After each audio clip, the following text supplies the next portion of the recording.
안녕하세요. 2019년 12월 30일입니다. 월요일이고요. 2019년이 아쉽지만 오늘과 내일 이틀이 남아 있습니다. 이제 불과 한 40여 시간이 지나면 2019년도도 이제 역사 속으로 사라지게 될 텐데, 그 월요일에 이제 새로운 시작, 새로운 출발을 첫걸음을 떼어놓는 날입니다. 어제 주일 예배 잘 드리셨겠지요? 물론 교회에 가는 이유가 여러 가지가 있죠.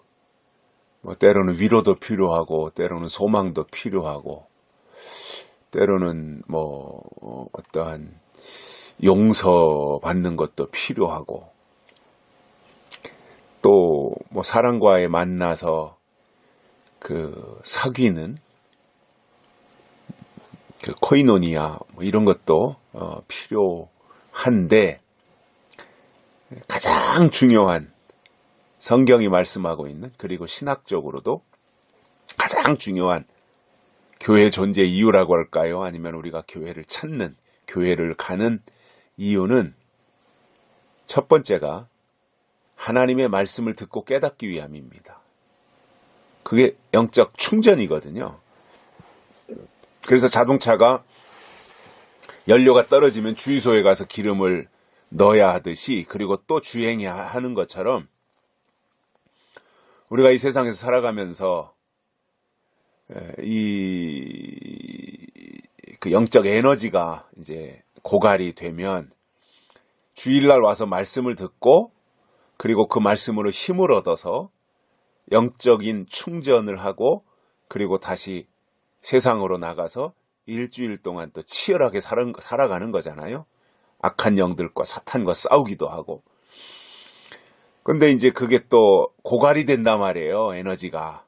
그러면 다시 또 교회에 와서 말씀 듣고 충전하고, 그리고 다시 세상으로 나가고. 그것이 반복되는 거예요.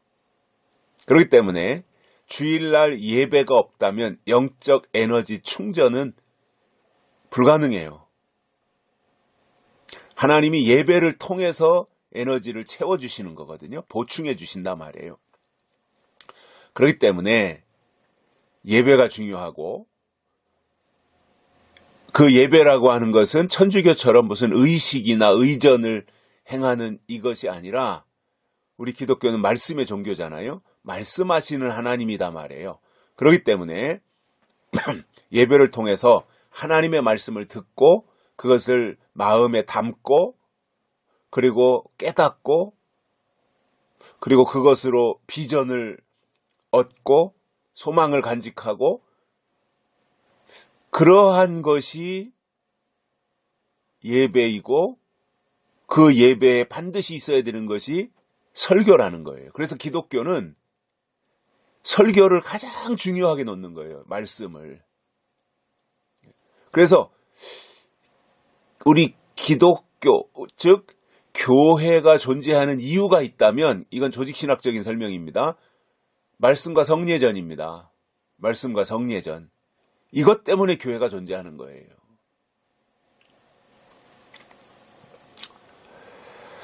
그래서 이러한 것에다가 우리가 이제 비중을 둬야 되는데, 오늘날 사람들을 보면 예배가 형식화되어지는 거예요. 여러분, 예배가 타성이 되고 예배가 형식화되어지면 영역이 없고 능력이 사라지는 거예요. 바리새인들이 왜 저렇게 화석처럼 되었냐면 형식적이 됐던 거예요. 그래서 우리는 형식을 통해서 내용이 갖추어진다면 아주 이상적인 거지만, 내용이 빠진 형식만 남아있는 것은 의미가 없는 겁니다. 우리는 특히 우리 영적인 신앙을 추구하는 우리 기독교는 형식보다 내용, 즉 본질, 아드 폰테스라고 하죠. 아드 폰테스. 본질. 이것을 가장 중요하게 생각하는 거예요. 그렇다면 하나님이 그렇게 중요하게 생각하신다면 우리도 외적으로 드러나는 형식보다는 내용, 본질, 핵심, 진리 이러한 것을 중요하게 생각하고 가는 것이 하나님의 사람들의 모습이라는 겁니다. 그런데도 우리가 살아가다 보면 자꾸 망각을 하는 거예요. 그리고는 형식만 취하고 내용은 중요하게 생각하지 않는 이러한 어리석음을 범할 수 있어요. 그렇기 때문에 저 개인적으로는 그런 생각을 해요. 우리가 쉽게 신앙생활해서 하나님이 계획하고 계신 모든 것을 다 터득할 수 있다면 얼마나 좋아요. 저도 그런 길이 있다면 저도 그 길로 가겠어요. 또 다른 분들도 그렇게 추천하겠어요. 그런 길이 있다면. 그냥 터덜터덜 쉽게 갔는데 요한계시록에 있는 모든 보화들을 다 얻을 수 있다면 굳이 뭐 어렵게 가겠어요. 그냥 쉽게 가면 되지. 남 가는 길로. 근데 그것이 아니라 성경은, 계시록은 하나님의 것이 나에게 들어오기 위해서는 내 것을 완전히 버리고 포기해야 된다라고 말씀하고 있으니 더 좋은 것을 얻기 위하여서 덜 좋은 것을 내려놓고 포기해야 되지 않겠냐는 거예요. 우리가 정말 하나님의 뜻이 진리의 말씀을 통해서 요한계시록을 통해서 우리에게 임한다면 다른 어떤 것보다도 거기에 비중을 두고 가야 되겠다라는 겁니다. 이것이 하나님이 원하시는 신앙의 모습이기 때문에 제가 감히 이렇게 강조해서 말씀을 드리고 있는 것입니다. 하나님은 아버지시니까 뭐가 아깝겠어요. 제가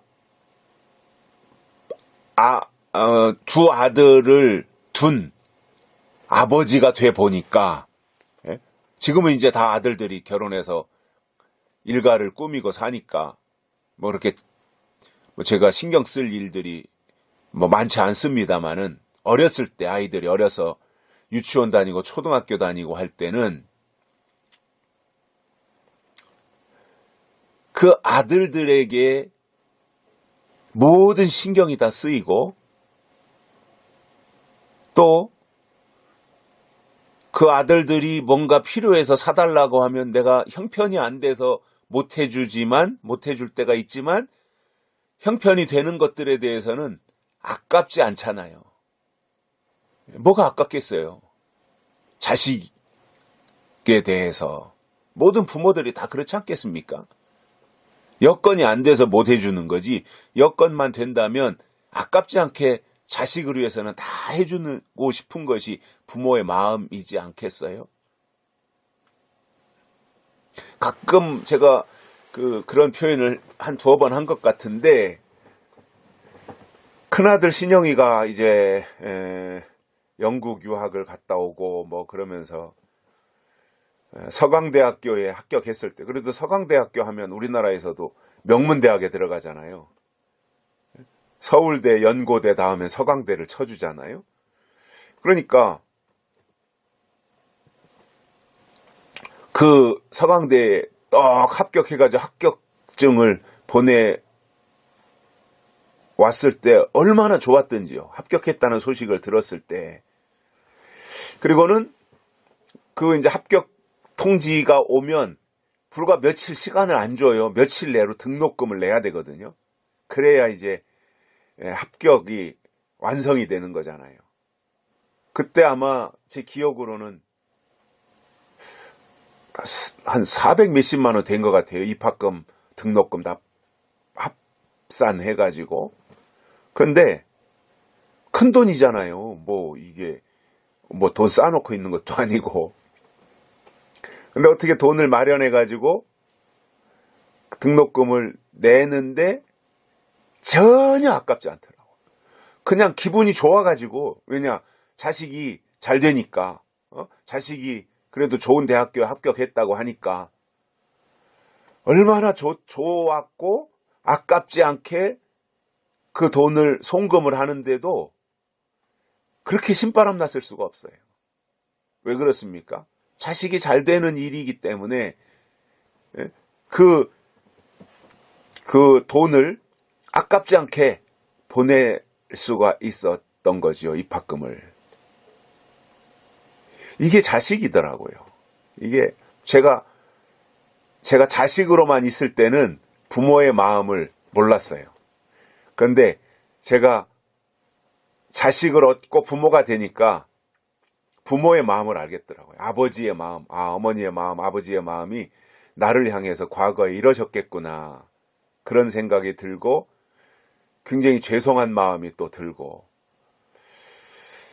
내가 그때 부모의 마음을, 아버지의 마음을 이렇게 이해하지 못했구나. 내가 마음을 굉장히 아프게 해드렸구나. 이러한 것들에 대한 죄송스러운 마음들이 사실 많이 들더라고요. 제 자식들이 커가는 것을 보면서 그런 마음들을 많이 가져요. 아마 늦게 철이 드는 모양이에요. 하나님도 그렇지 않겠어요? 뭐가 아깝겠어요? 하나님의 마음에 합한 하나님의 아들들이라면 뭐가 아깝겠습니까? 하나님이. 그래서 우리가 신앙생활 하는 데 있어서 하나님의 마음에 들게, 속썩이지 말고 하나님의 마음에 합당하게 신앙생활 하는 것이 하나님의 것을 더 풍성히 얻고 또 하나님을 기쁘시게 해드릴 수 있는 그러한 방법이 되겠다, 그러한 생각을 가져봅니다. 오늘 말씀은 요한복음 16장 33절에서 봅니다. 이것을 너희에게 이름은 너희로 내 안에서 평안을 누리게 하려 함이라. 세상에서는 너희가 환난을 당하나 담대하라. 내가 세상을 이기었노라 하시니라. 아멘. 이것을 너희에게 이름은 너희로 내 안에서 평안을 누리게 하려 함이니라. 하나님이 우리에게 주시는 것은 평안이거든요. 그러니까 하나님께는 자꾸 평안을 요구해야지 돈을 요구하면 안 돼요. 주신다고 한 것을 달라 그래야지. 전혀 주실 마음이 없는 것을 달라고 하면 어쩌나는 거예요. 이게 방법이 잘못된 거죠. 순서가 잘못되고. 주신다고 한 것이 뭔지 성경을 통해서 발견하고는 그것을 구하면 100% 얻는 거 아니에요?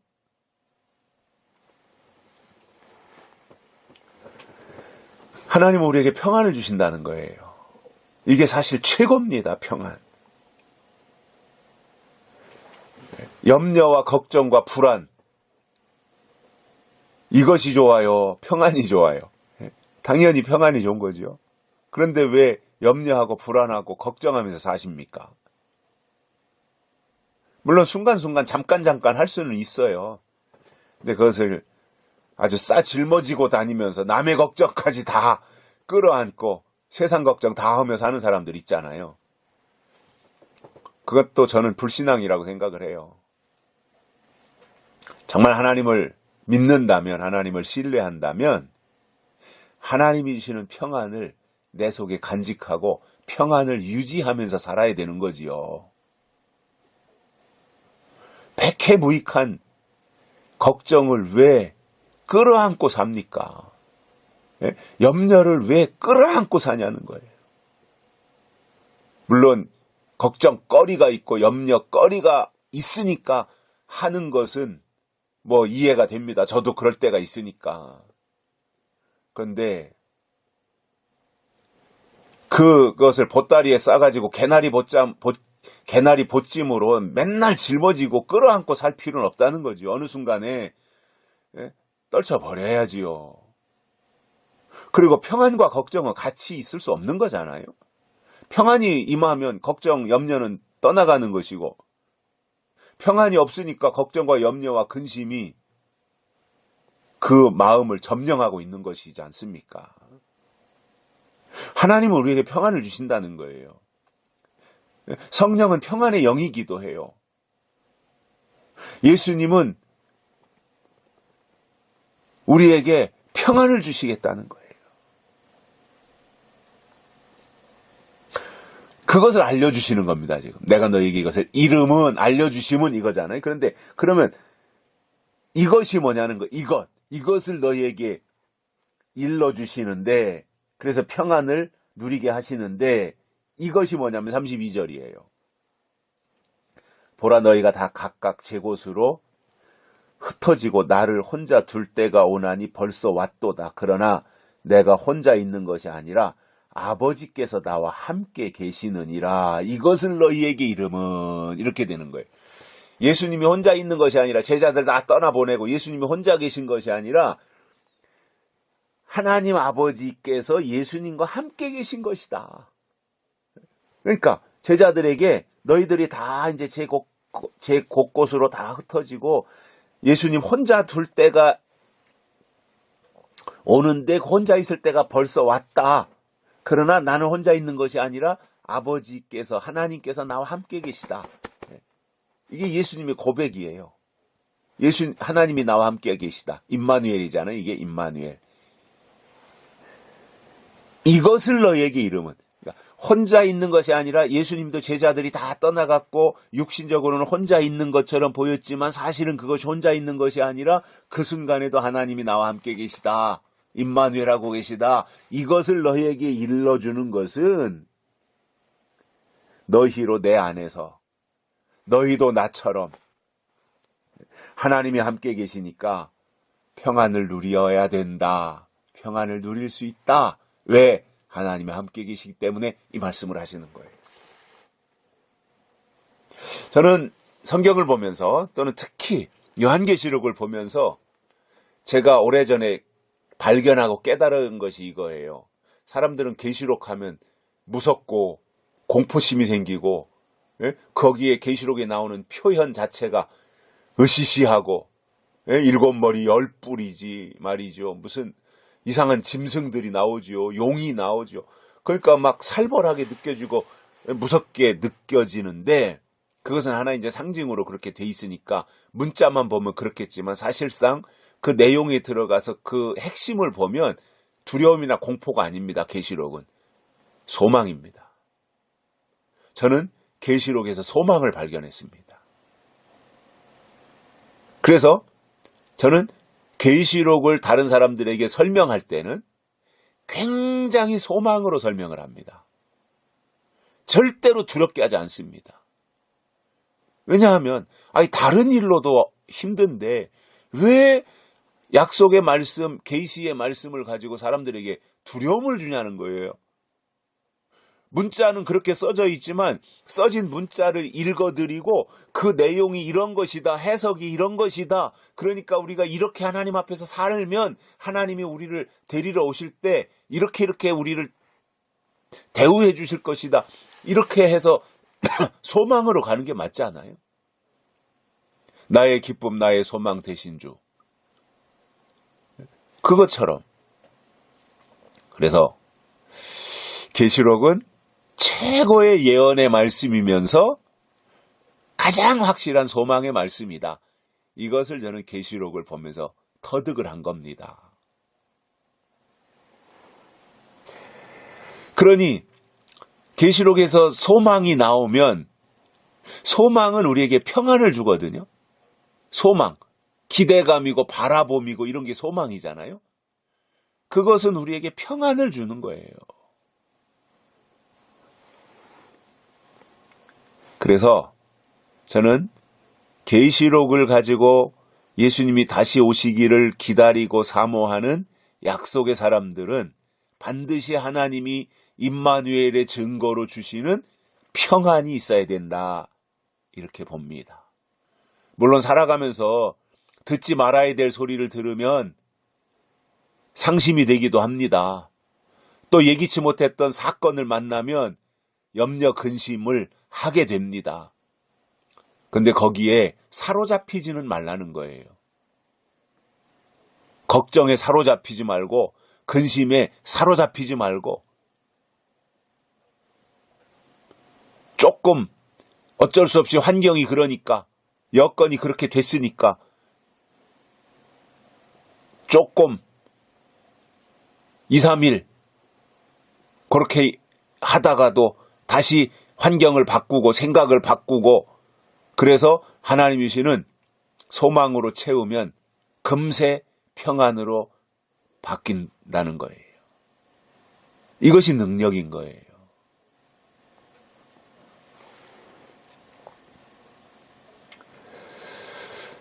그리고 평안의 사람들도 여러 가지 어려운 일들을 많이 만납니다. 근데 오늘 예수님이 어떻게 말씀하세요? 세상에서는 너희가 환난을 당하나 담대하라. 내가 세상을 이기었노라. 예수님이 이기셨답니다.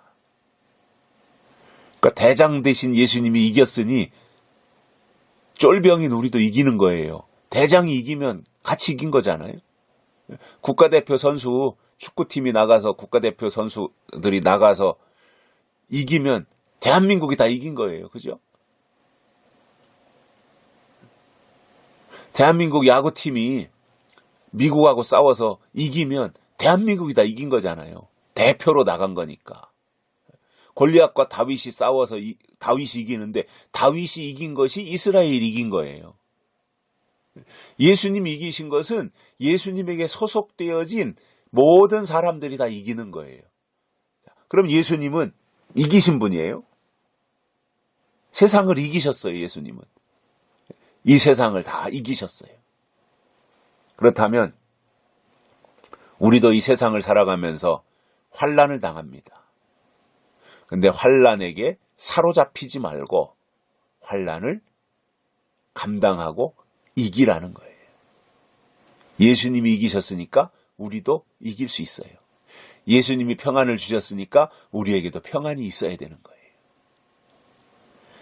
이제 오늘 내일 이틀 남은 2019년 오늘 이 말씀을 마음속으로 간직하고 하나님이 주시는 평안으로 무장하시고 주님이 이기셨으니 우리도 이긴다.